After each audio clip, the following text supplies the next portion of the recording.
So thank you so much for being here, everybody. And a particular thank you for Artem for being here.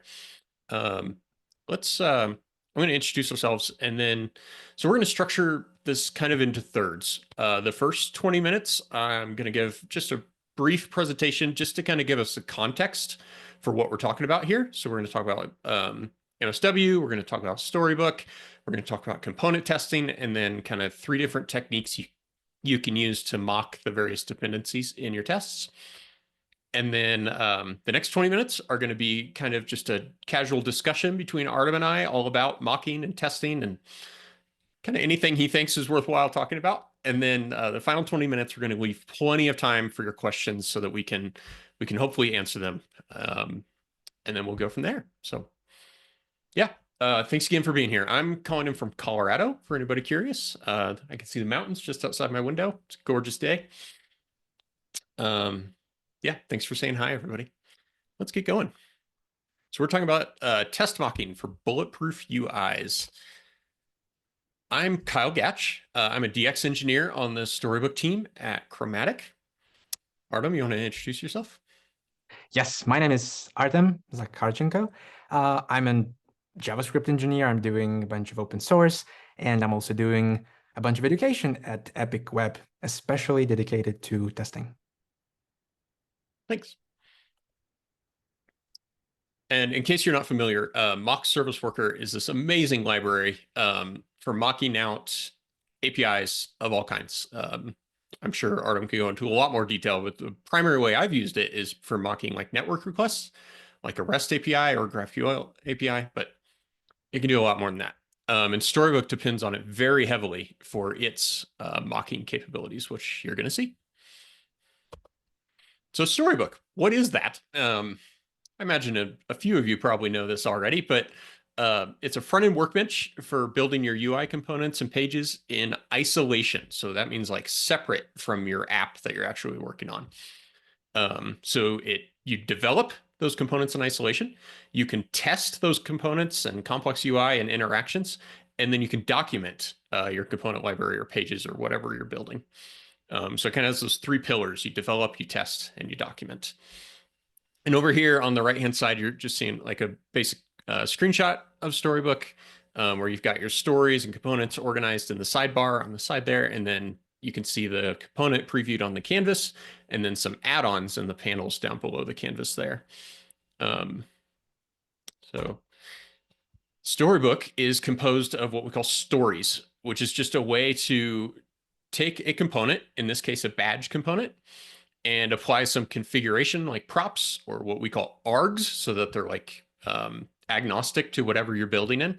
So in this case, we're applying a label arg and the value hello world. And since it's in the default export there, that'll apply to every story in this file. And then the export const small is our first story. And so there we're applying the small arg, small value to the size arg, and then large, similarly, we're applying the large value. And so you use those to capture states and configurations of your components, and then you view them in the sidebar in your Storybook. Now, we're going to talk about testing and then mocking specifically. But before we can do that, I have to kind of give an overview of what we mean by component testing here. Component testing, we believe, is the best way to test your components, specifically UI components. And here's why. So it's kind of this ideal mix of a bunch of types of testing. So let's start with end-to-end. So it allows you to simulate behaviors just like a user would use your code, similar to an end-to-end test would. But you don't have to spin up your entire app. And that's where it's like a unit test, where it's only rendering the component that you're actually testing. And where an end-to-end test is kind of black box, where you can't really manipulate what's going on. You can just visit a URL and then do your thing.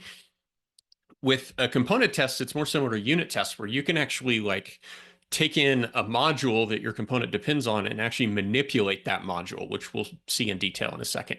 But in that way, it's kind of a white box test, which we find is really powerful for being able to access every possible state of your components. And then it's similar to manual testing, at least in the Storybook experience, in that you develop and you test at the same time in the same tool. So what does that look like? So remember that stories file I just showed you? So here's a stories file with a component test. And it's specifically things like the function call here, which allows you to pass like a mock function that can be spied on to your components. This play function is where you actually write your test, and that contains things like simulated events, which we use user event from testing library to do, and then assertions, which we use expect from vtest to do. So you can see here we're typing into a search box with the word query. We're clicking the search button, and then we're expecting that the onSubmit arg, which remember was our mock function, was called with that query argument. And so in component tests, this story becomes a test.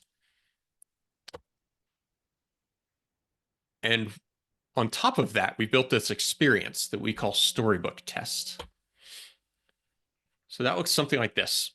And what it allows you to do is run your component tests from the Storybook UI instead of the CLI. Now it's running the CLI behind the scenes, but from an experience standpoint, you don't have to leave Storybook. And the way that works is it actually uses a vtest plugin to transform your stories into real vtest tests so that when the tests run, it actually doesn't have anything to do with Storybook anymore. It's just running vtest. And that makes it very fast. I'll show you a demo later where you can run about 90 tests in like 3 seconds, at least on my machine. And then it reports all those results back to the sidebar and puts like status indicators next to your stories, which makes it really easy to know what's failing. And then you can click on those, looks something like this, to get a menu. And then that'll point you to the right add-on so that you can debug it easily. And you can see here that it's not just component tests. We built this to be extensible. And so while these don't exist yet, well, accessibility exists, but like performance and grammar, those don't exist yet, but you could easily see how you could do multiple types of tests all at once. And again, all in Storybook. There's a watch mode. You can run tests for your entire Storybook, or you can just do it for a single story or a component stories.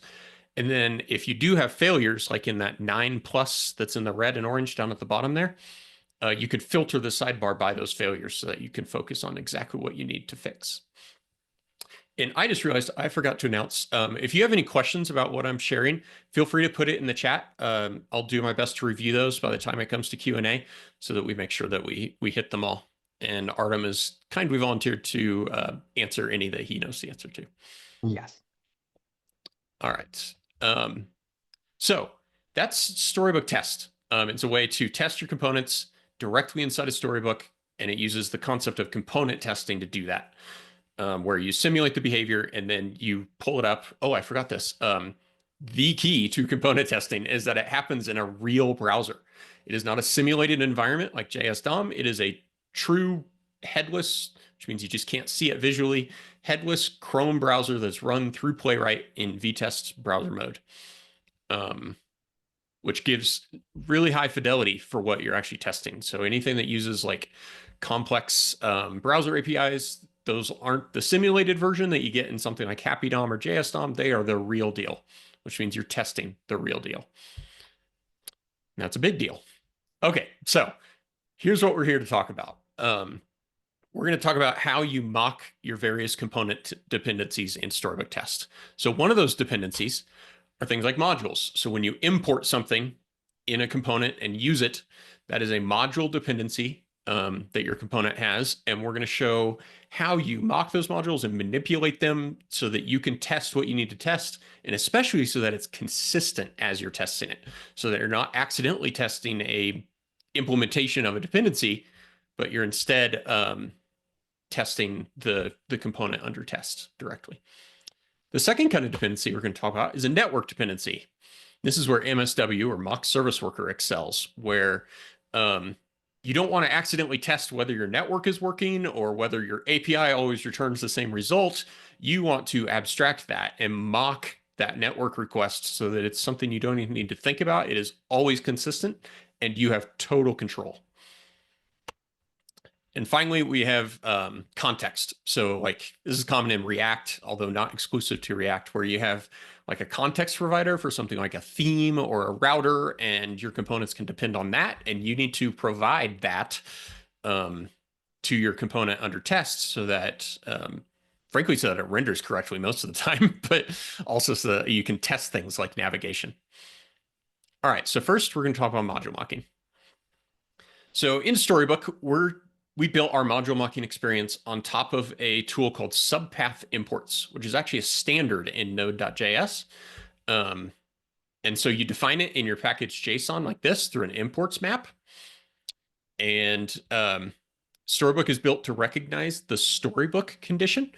And so for Storybook, we're going to pass, when you import the hashtag that, so you might have seen like an @ symbol or something in like Next.js or similar libraries. For subpath imports, you have to use the pound sign. That's the standard. And so when you import pound to API in Storybook, it's going to import the API, or it's going to resolve to the API.mock file. But otherwise, everywhere else, it's going to resolve to just your normal API file. And so this allows you to mock your modules without changing any of your component code. And our module mocking is also built on top of vtest's mocking utilities like function. And then we're looking into something like the vi.mock API so that you can do inline mocking. It's a little trickier than you might expect. And then finally, you can manipulate that mock in your test, which I believe I have an example for here. So yeah, okay. So here, this is another stories file. The kind of second code line there, import save note from # app actions.mock. And that .mock is only necessary if you're using TypeScript, and it just gives you the right types as you're using that mock function. But it'll resolve without the .mock file extension there. And so that's importing the mocked save note module. Similarly, for create notes, it's #mocks/notes. And you can see that where we have const notes equals create notes. So we're going to go ahead and initialize that module, which then allows us to pass that to our note UI component as an arg, so the note data is the first note in that notes mock data. And then we go ahead and we click the save button. And then we expect that the save note, let's see, the save note like action, which came from our mocked actions, is called when you click the save button. And so you can see that this is using the real component. It's clicking the real button. But because we're using mocked modules, we can go ahead and confirm that everything's wired up correctly without having any sort of side effects by using the real thing. Okay, so that was module mocking. Now we're going to talk about network requests. So in Storybook, this is built on top of mock service worker. There's an add-on for it, which allows you to configure your mock service worker handlers directly on the story. It'll intercept REST, GraphQL, and more. And you can configure it per test, per component, or even for the entire project can be helpful, where you kind of have default handlers. And so this is, again, a stories file. I've kind of abstracted it so that I could fit it all on the screen. But so we've got our test data that we're defining there, and that's just going to be the mock data that we use throughout the story. So for this mocked success story, we're using parameters, which is just the configuration that you pass to each story. And then in the MSW namespace, we're passing the handlers property. And here we're going to intercept an HTTP request to that your RESTful endpoint URL. And when we do that, we're going to return a JSON response of that test data. And so that's showing the like success state, where we're going to take that, what would normally be returned from the API, and we're just going to force it to always return the test data, and it's not even going to hit the network. And then the second story here is simulating an error. So here, same thing. same request is made, but this time it's going to wait 800 milliseconds and then it's going to return a status 403 error. And this allows you to render your component in that error state, again, without hitting the network at all. And the third type of mocking that we do in Storybook is context, specifically context providers, which I said is, again, common for React components. This uses a Storybook concept called decorators, which is just a way to wrap your story in arbitrary code or components.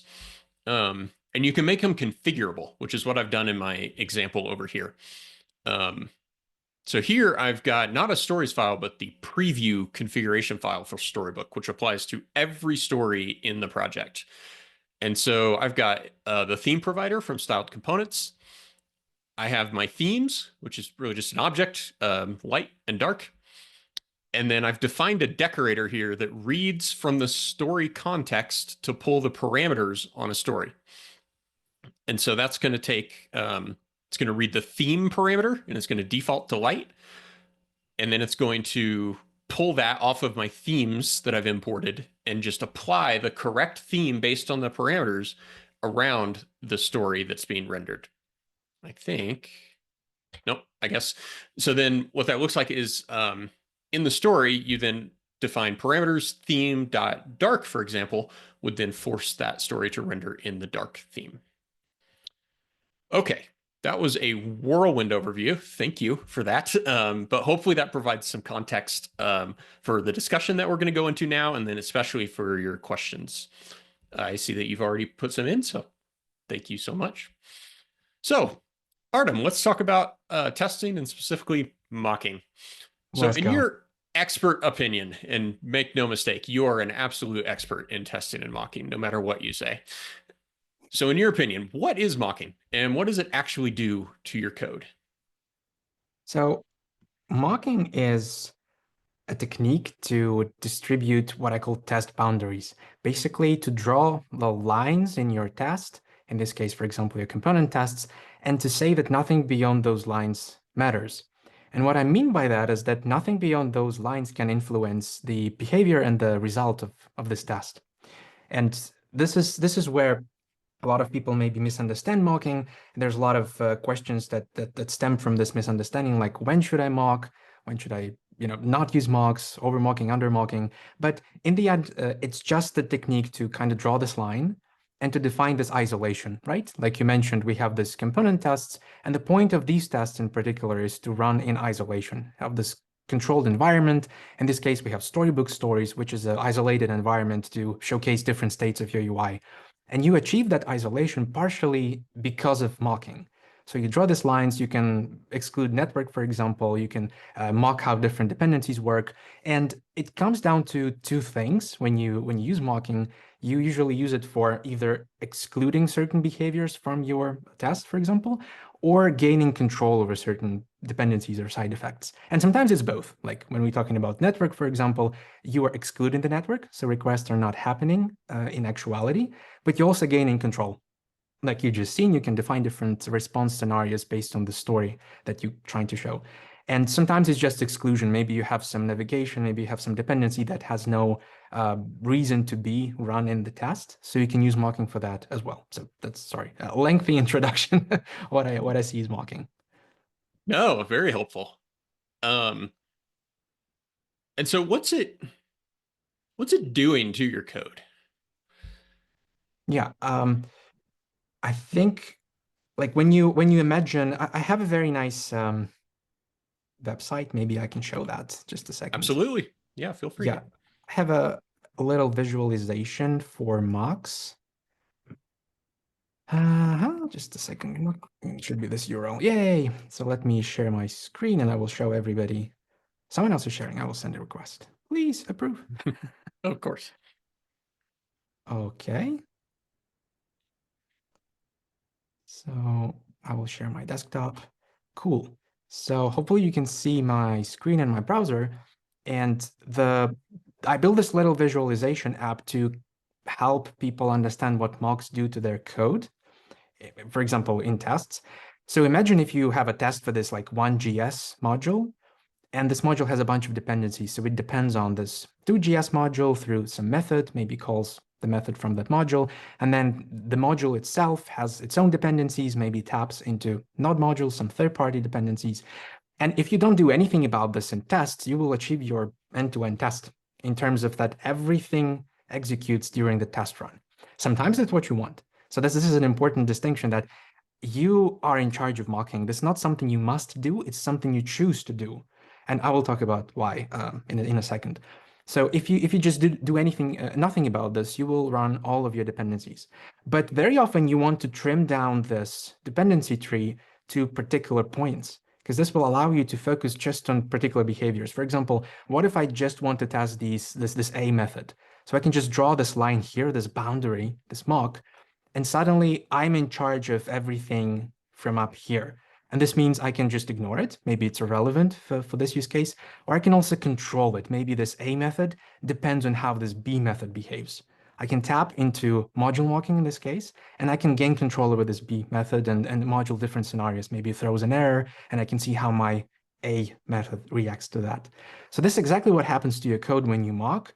You draw this line, and then you decide what you want to do with this. So do you want to completely exclude this? Do you want to control this? And it's important that you still be faithful, like in terms of what these dependency do. So you don't want to test against something that doesn't exist in production, right? And this is where like it's very important to have mocks. If you decide to do mock implementation, have them reasonable and not like deviate too much. And what I talked about, the purpose, I think, well, it allows you to scope down your expectations. So now nothing here in this dependency tree can affect your test because your test is in charge of all of these dependencies. So that's the answer what mocks do to your code. I can also share this URL as well. So if you want to click around, this is a very fun app. Thanks, Artem. I had no idea that website existed. That looks really helpful. Oh, All right, so I think when you're deciding whether or not to use a tool, it's just as important to understand when you might not want to do it. Like, I'm sure there could be an over reliance on mocking. So, can you speak to that a little bit? yeah, I think very often the struggle when it comes to mocking involves like this lack of understanding when you need it, and there are cases when you don't really need to mock anything. And it's really important to understand that if you're testing certain behaviors, well, you obviously don't want to mock those behaviors. Like in this example that I just showed, you don't want to mock the A modules because then you're testing your mock, and that's a useless test. But there are also at the same time use cases that are pretty much must have for mocking like the network in the context of component testing. So it comes down to your decisions. This is kind of the circling theme that I started a little bit early in the conversation. So you decide if you need the mock and what kind of mock you need based on what you want to test right now. And I think there's a very good also resource on this. I will share it early on. I'll go this one. So you can definitely explore this deployed workshop. This is a workshop called Mocking Techniques that I prepared for Epic Web. You can explore it for free. It's deployed. You can see a lot of explanations. You just can't see the videos because those are paid, but the materials are there, and I go into depth why you would use mocks, when you would use mocks, maybe some rules when you must use mocks in comparison. I think I have one here, the good explanation on over mocking in the first exercise. So this is definitely a must-have. This whole resource, it walks you basically through everything. What are mocks, why you need them, when you need them, and then all the mocking techniques in JavaScript. Functions, date and time, modules, network, anything. Everything is there. It uses vtest, which is very nice. I think, here we go. Sorry, Zoom is weird. Yeah, now you should see it in chat. And also my previous example for the app. Here we go. Yay. Yeah, thanks. Yeah, so definitely check it out. That's a lot of information there, much more than we can cover today. But for a high-level answer, yeah, there are use cases when you don't need mocks, and you definitely need to decide for yourself what kind of mocks you need. Okay. Um, I'm sure you've helped a lot of people with this as you've put on workshops and developed the library itself and solved GitHub issues. What are some common difficulties that you've seen when you're helping those people? Hmm. I think sometimes there's a lot of struggle when it comes to setting up mocks because you have your UI components, so you develop them because they're real components and real apps. They have a lot of dependencies. They depend on modules, on third-party things, on network, and sometimes people struggle to kind of filter those dependencies to create proper testing setup. And I understand this. Testing setup is quite a difficult phase, but it's also the most important phase, and people often overlook it. But it's really important to understand your dependencies of the things you're testing, and then introduce appropriate mocks, like module mocks that you showed, network mocks. These will cover probably 95% of all dependencies you need. And then there's also more specialized mocks. Maybe your especially when talking about end-to-end tests, not so much component tests, but in end-to-end tests, it's very often the question, how do I mock my database? Do I really run my end-to-end test against a mock instance of a database? Do I mock the database client? And there's a lot of different solutions there. I wouldn't say any of them is particularly wrong. Once again, it's this shifting of this boundary, how much of your app you want to test, how much of your database, for example, you want to test, and then you can lift this boundary up or down, and this gives you different kind of test. So definitely setup can be tricky, and it's okay. Like I encourage people to embrace that this is probably going to be difficult, but once you figure it out, that will pay off in test because you will have all the tools you need to test any component or any user flow in end-to-end tests. Other things, I think sometimes people misunderstand what power mocks give them, especially in network mocking. I often hear questions like, how do I mock this particular endpoint when the actual server has a bunch of business logic behind it? So maybe I submit some form and the server tries to validate the input, then produce different responses. And people are asking, should I really put all of this business logic into my mock? And the answer is no. Like, you need to understand that mocking gives you control over behaviors, so they become given. So you can create for a test case, or maybe a story that says, this is how my component reacts to an error. And in the network mock, you just always respond with an error. So it doesn't matter when the actual server responds with it. It matters that in the context of this test, it always receives this error. So your network mocking becomes this boundary, and it allows you to model different scenarios. So you don't need to know what business logic results in 403 or maybe some exception. All you need to know is that there's this contract. And in this test case, you're just tapping into the end result of this contract. And it allows you to model the test context and then just run your assertions, see how your component handles it, and so forth.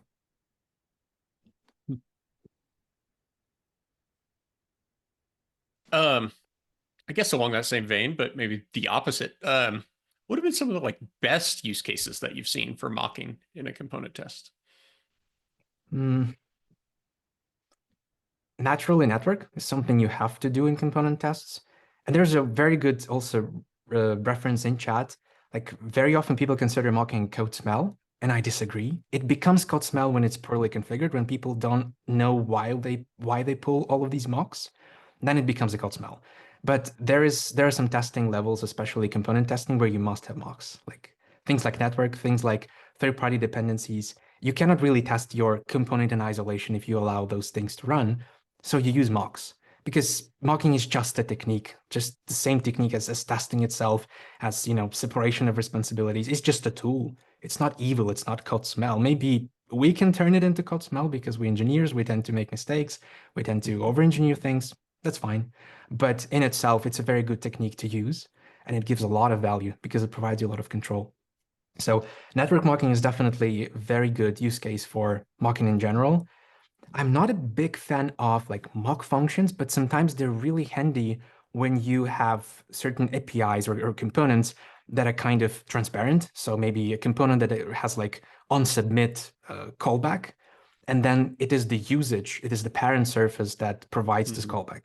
So in this case, it's very handy to have the mock functions, which I also mentioned in the workshop. So basically just create v.fn or maybe fn from Storybook, and you have this special magic function that records calls to itself and keeps track of the arguments. And this is a very good use case for this too, but you should definitely be careful not to overuse this.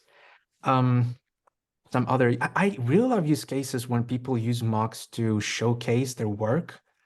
Surprisingly, a bunch of companies use MSW to like deploy to some demo or staging environments and then just showcase, hey, this is what we've built. And because it's a seamless interception, once, for example, the backend is ready, you can just turn MSW off and your components communicate, your UI communicates with the actual network, which is really nice. Yeah. I'm actually going to try to share a different part of my screen and show. Let's see.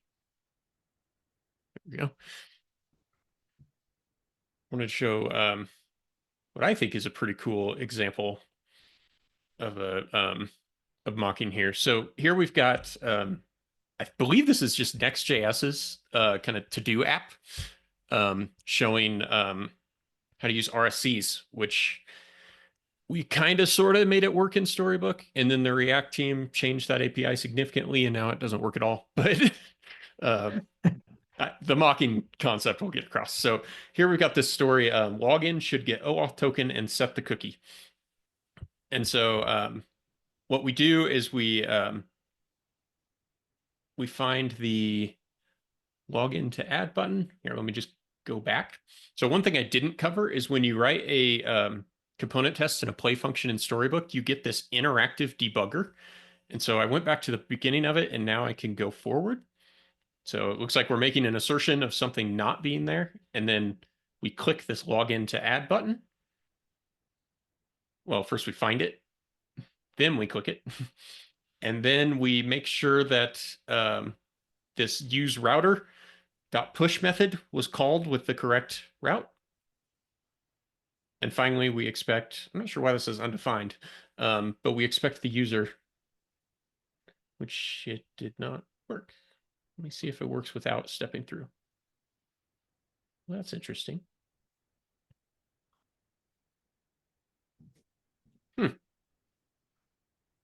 It Yeah, it's just it live passed demo. every test when I did it, so it must be a little flaky for some reason. In any case, what I really want to show you was what that story looks like. So let me go to the code. So we've got this in our stories file for that page component here. We're importing db.mock. And so I just want to show you what that mock file actually looks like here. So it's a Prisma database, and Prisma has this great library, Prisma mock. So you can just create a Prisma client mock. And then we export that database and the initialization so that we can just see when do we initialize that? So we initialize it for the empty state, and then for that login. So here we're using MSW, and so we're mocking network requests and we're mocking modules. So we've when we hit GitHub's OAuth, we go ahead and intercept that and just return the correct access token to sign in. And then similarly with the user API for GitHub, we're just we're mocking that authorization request. And then we're mocking the implementation of our login function to return the correct token, and then making some assertions on that. So I just think it's really cool that you can mock the entire Prisma database and then make sure that your components are wired up, but not actually worry about the implementation of that database. It's a really nice separation of concerns. Okay. For my final question here, what are you excited about lately in the world of mocking or testing? I'm really excited about the kind of the whole movement of component testing. I'm really happy to witness this renaissance. Like we are migrating from browser-like environments like GSDOM and HappyDOM to actual in-browser testing with tools like Storybook. Of course, we does browser mode. There's component testing in Playwright and Cypress. This is just so good because we've been testing in this contrived environments for almost 2 decades, and it has it had its applications definitely when it first came out and some time after that. But as tools developed, I think there's really no reason to use browser-like environments today. And I really strongly encourage people to explore these different solutions, to look into how you can do this. I'm also working on component level testing workshop for Vita's browser mode, which is really cool. People absolutely love the material. Like your tests from React testing library in GSDOM are almost identical in Vita's browser mode. You just swap the imports. Suddenly the render function comes from one package and the screen function, which is page, comes from a different. And in your practices, your actual structure of the test is still the same. Like that's really Yeah. cool. I always come back to Yeah. the fact how influential React testing library was. It's Hmm. very nice to see its, echo in different solutions right now. I'm also pretty excited about um, GraphQL mocking. I think we finally can complete the GraphQL support by adding subscriptions, and I already Hmm. have VR working and ready. I just need to polish a few things. But since we have WebSocket support now, we can just use it as the underlying layer for GraphQL subscriptions, and it's so nice. This is really cheating because MSW follows the standards. So for us to support things like GraphQL subscription, I just have to look at the standard and how you actually use subscriptions and Hmm. model the mocks out of this. So it's the same, some pub sub object, you publish data to it. We almost don't have to do anything, just create this layer, this API for people to use. I just love it. That doesn't sound like cheating at all. That sounds like smart engineering. I mean, I know when MSW had its big 2.0 version, a huge reason for that was to bring not just the APIs, but even the like underlying engineering more in line with web standards that are out there. Precisely to enable things like this, I imagine, so that you weren't constantly maintaining a bunch of custom code just to make something work. I So, was very happy to remove all of that code. Some of the yeah. best PRs I've made because it was just deleting everything and relying on Fetch API.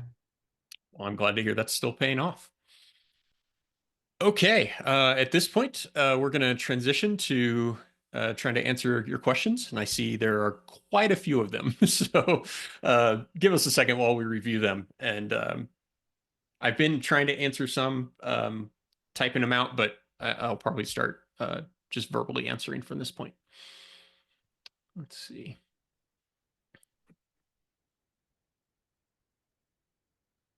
I have no idea how to use Zoom, honestly. I'm trying to select a username and it just refuses. Oh yeah, it looks like the chat is more limited than a typical Zoom call. Like I noticed you can't like mention anybody, you can't react to anything. There's no reply threads. So yeah, it's a little basic. Meanwhile, I can maybe answer some of the questions I see folks like following up. There's been a really good question regarding the synchronization of mocks. So you maybe Hmm. have a backend repo and you have front-end repo, and of course there's probably some sort of contract, API contract. And that was a good point that you need to synchronize those two. So there's a follow-up that, yeah, I shared that I'm not a big fan of committing the generated mocks because I think you have an extra step that can potentially be out of date.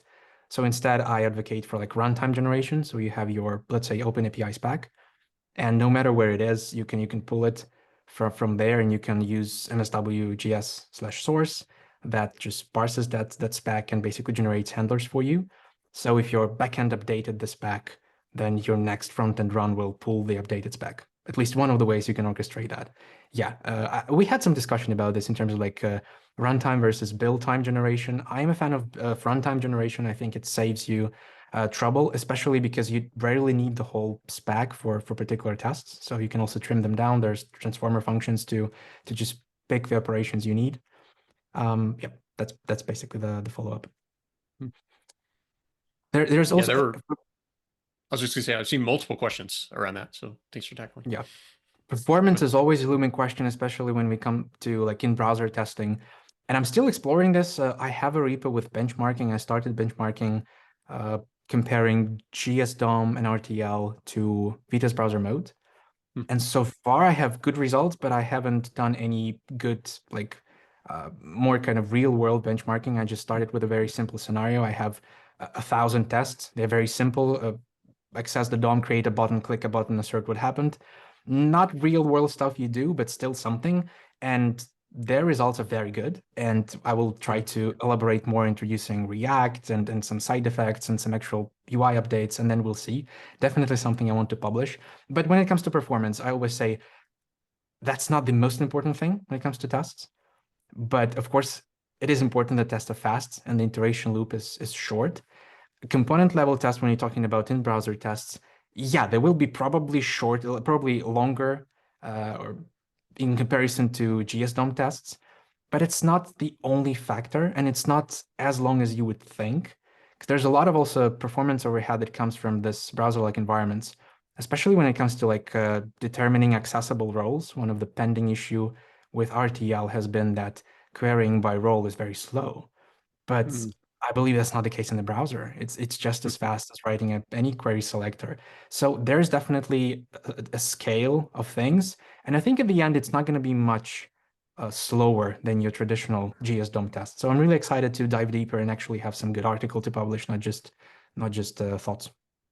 hmm. Yeah, I did not know that about the querying by role being just as fast. That's great.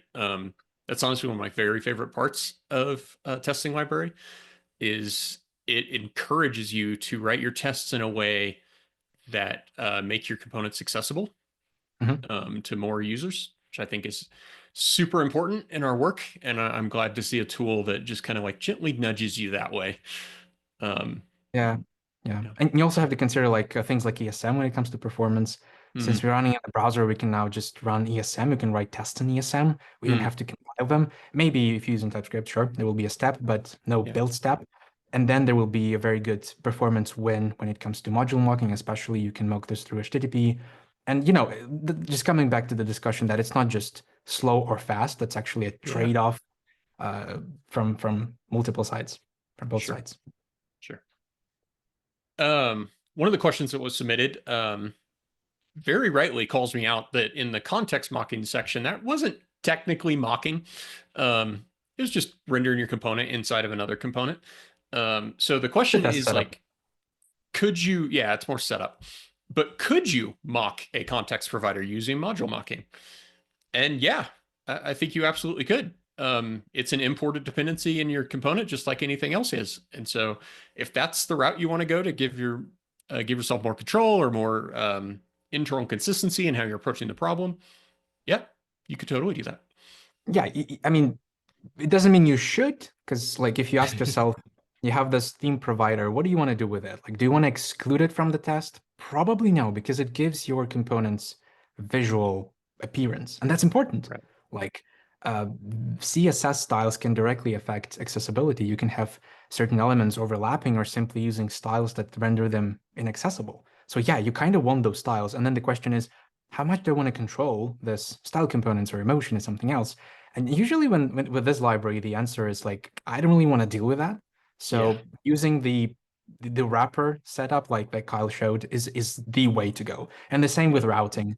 When you need to render Yep. components that depend on the route context, like React Router, you just wrap it in the setup phase and your components are ready. They're actually Yeah. using all these hooks like use location and so forth. So probably not the best idea for module mocking, unless actually, like a little spoiler, if you go through the mocking techniques workshop, there is a section in module mocking, and I talk there that module mocking is your last resort. I'm convinced you don't need module mocking in like 99% of cases. You don't need that. You just need to know which behaviors you don't want in your tests and just mock those. But there are cases where module mocking is good. And one use case is performance. Like when you're pulling some big dependency, which you either don't need at all, or maybe you need just a subset of it. Sometimes those dependencies can also be written a little incorrectly. For example, they can expose a lot of things in global scope. There's nothing you can do about that. So module mocking in that case is a really good thing. So maybe if you're using a styling library that pulls, I don't know, a megabyte of code in your test, yeah, probably then mock that provider, but that's probably not the case. Okay. Um, Actually, I'm going to continue on that just a little bit. So the example I showed was a theme provider because that's nice and contained, and I could demonstrate it in a pretty small example.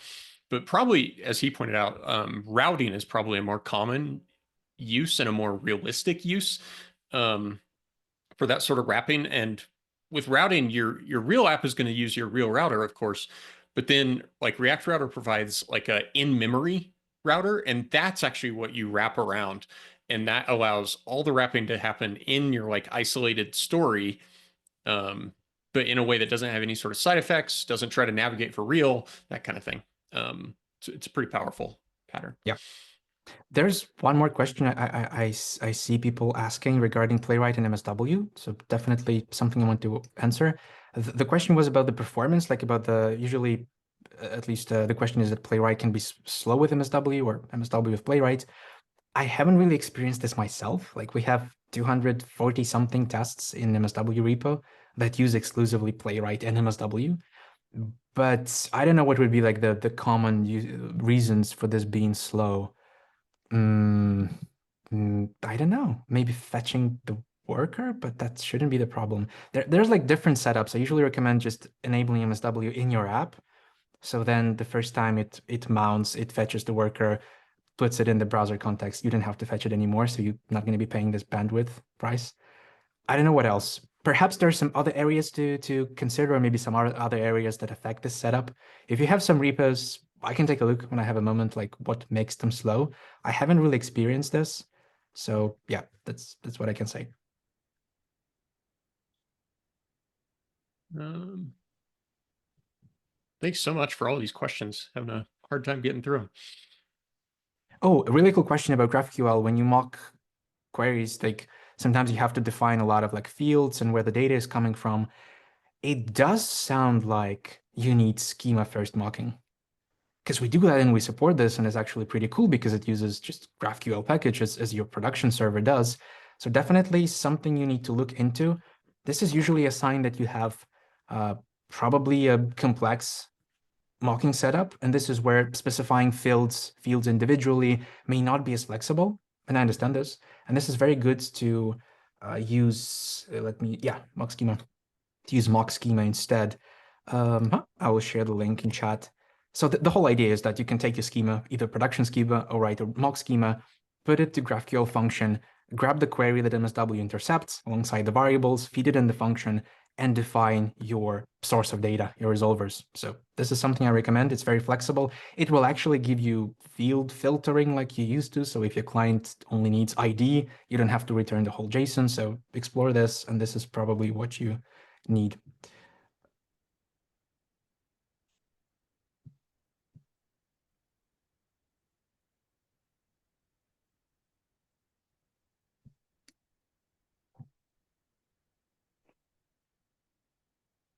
Okay. I don't see any Oh, other I questions. see a question about Storybook using both Jest and VTest at the same time. Um, I think what that might be about is a previous version of the testing experience in Storybook was built on Jest instead of VTest. Um, but I don't think you'll be using both at any point. Like older versions would use Jest and newer versions would use VTest. We encourage you to upgrade. VTest is faster. It seems to be receiving a lot more updates. We're actually kind of, yeah, I should touch on this. We're partnering in a lot of ways with the VTest team. And so while we've been building out this storybook test experience, we've worked directly with the VTest team to report bugs that we've uncovered, and we've submitted PRs to their team. They've submitted PRs to us. Yeah, it's been a great collaboration to build that out. Because as I said, it's built on top of their browser mode, which runs your tests in the real browser, Chrome by default. Yeah.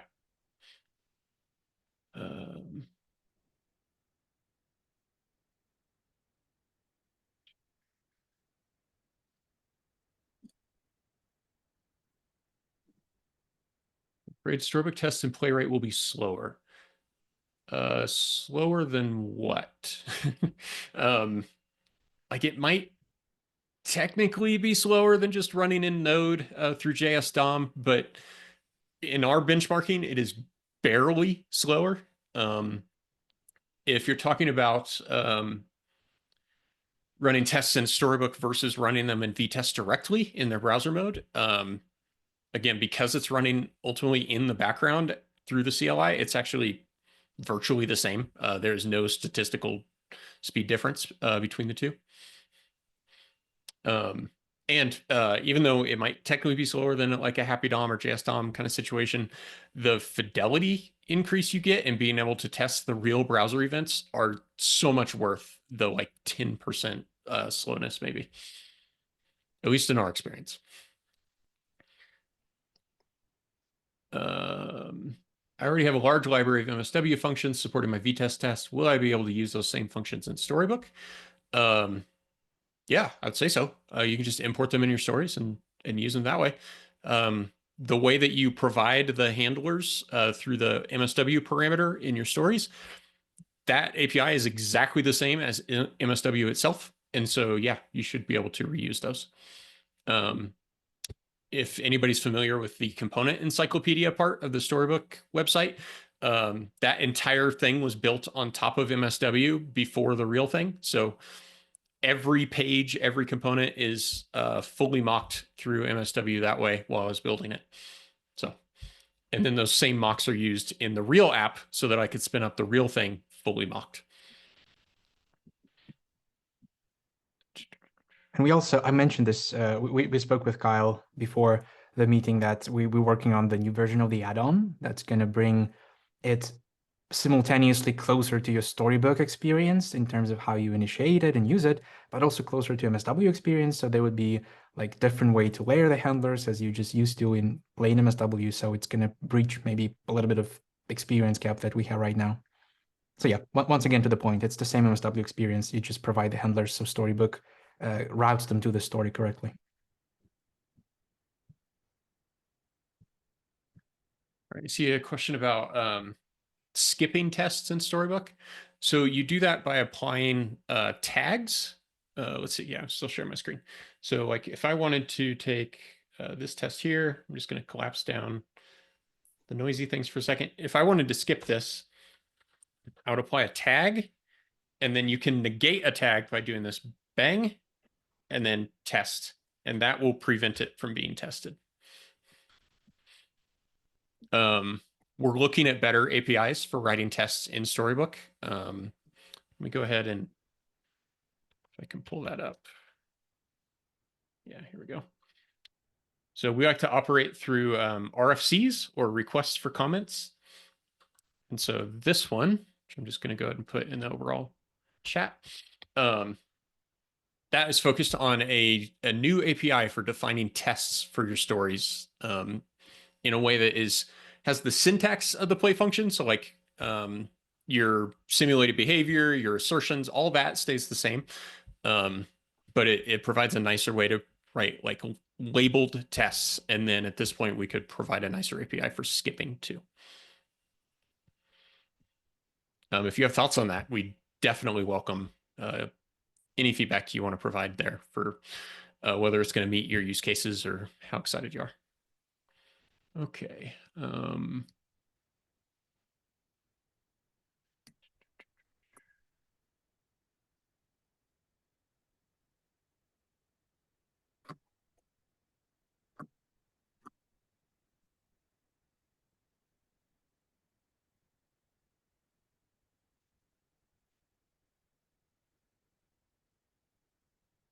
I see a question about tips on mocks and test organization.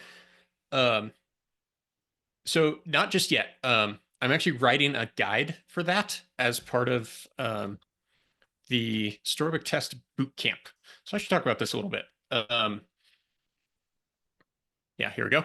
So we're in the middle of what we're calling the Storybook Test Bootcamp program, where we're walking through what Storybook Test is and how to use it. And we are available to help you use it in your project. And so we have like office hours 2 times a week. And here's the schedule. So we've covered kind of a general overview, some testing concepts, how to get it running in your CI. We talked all about component tests. This week, we're talking about mocking best practices. And then next week, we're talking about coverage and on and on. If you want to join this program, I'm going to put that URL in the chat.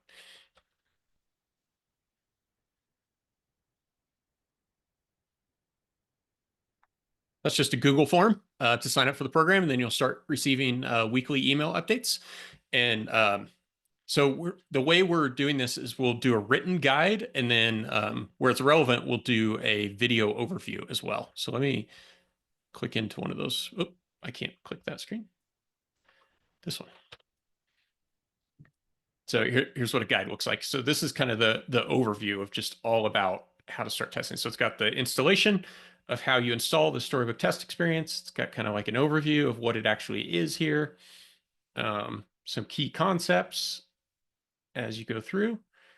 And then finally, all the different types of tests that you can do within Storybook. So render test is just that. It's testing that your component renders. It's technically a component test, just without any simulated behavior. Then you've got the component test. And then you can do visual tests. Full disclosure, I guess. Storybook is built by a company called Chromatic that does visual tests as a service. And so we built in the Chromatic service into the Storybook experience, if that's something you're looking for. And it basically does a before and after comparison of what your actual rendered components look like in the browser. You can also do automated accessibility tests. This is one that I'm super, super excited about. So Storybook has had an accessibility add-on for years and years and years, built on top of Axe. And now you could write a recipe to do it, but it's always required quite a bit of boilerplate and like manual setup to do it. Now built within Storybook Test, you can just run those accessibility checks right alongside your component tests. And it is fantastic. Let's see here. Then you've got snapshot tests. If you want to test like an error state that is hard to represent visually, you can always fall back to snapshotting the DOM. And you can actually reuse the stories in like end-to-end test or unit tests if you're more comfortable in that environment. But then you don't get the Storybook experience. I see a question about where do you get that guide? Go ahead and sign up for the program, and then you'll get an email. Or I'll just go ahead and I'll share that URL. Just make sure that in Zoom you click on this like little blue stuff that says tool and select everyone. Because right now only I can see these URLs. I mean, I appreciate the form, but Oh my gosh. I've been it's doing okay. that the whole I time. reposted the previous links. Don't worry. Oh, thank you so much. All right. It's okay. It's okay. There's the guide. I know we. Thanks, Artem. I did not realize that. There is one more question I want to answer because I see a lot of people asking very similar questions. So, what do you do with your like mock setups? Do you create repositories for them? How do you store them? Do you generate them? How do you keep them in sync and so forth? Really, you're the best judge as how complex your test setup should be, because sometimes your apps are complex and that complexity will reflect on your test setup. Sometimes they're not. Just maybe good advice here is try to keep your test setup simple as much as you can, because every extra layer of abstraction you have will be extra layer that can introduce bugs, extra layer you have to go through when tests fail. So try to keep them really simple. That's why MSW promotes just inlining handlers in test as the default. That's really simple. You go to the test, you see this as the network. If you abstract it into maybe third-party package, now there's one extra step you need to go to see this is the network. If you generate it from the spec, this is one extra step to go. So nothing bad about that specifically. Just bear in mind, don't bring more complexity to this than it should be, and don't be clever in test setup. Just be explicit. Make it absolutely clear what are the dependencies that affect your test. So I hope this gives good guidance, because it's very hard to advise because I don't know the context of your app. So I trust you know that best, but keeping things less complex is always a good idea, because you can always make them more complex. Can't imagine better advice to end on than that. Well, thank you so much, Artem, for this conversation and for lending your expertise. Thank you, everyone, for joining us. This was a lot of fun, and you all had excellent questions. I'm assuming I can access these questions in chat, and I'm going to try to answer some in the follow-up that I send as part of the boot camp. So if you're part of that, expect some further answers to what we couldn't get to. And yeah, thank you so much for being here. Yeah, I hope everybody has a fantastic day. Thank you, folks. And just remember, you can still shoot questions at me, at Kyle, at the Storybook team. Just, reach out Discords and Twitter. this is not the only place to ask about testing or Storybook. So hope to That see is more a questions. great shout. Yeah. Thanks. Take Thank care. you so much. Have a nice day. See ya.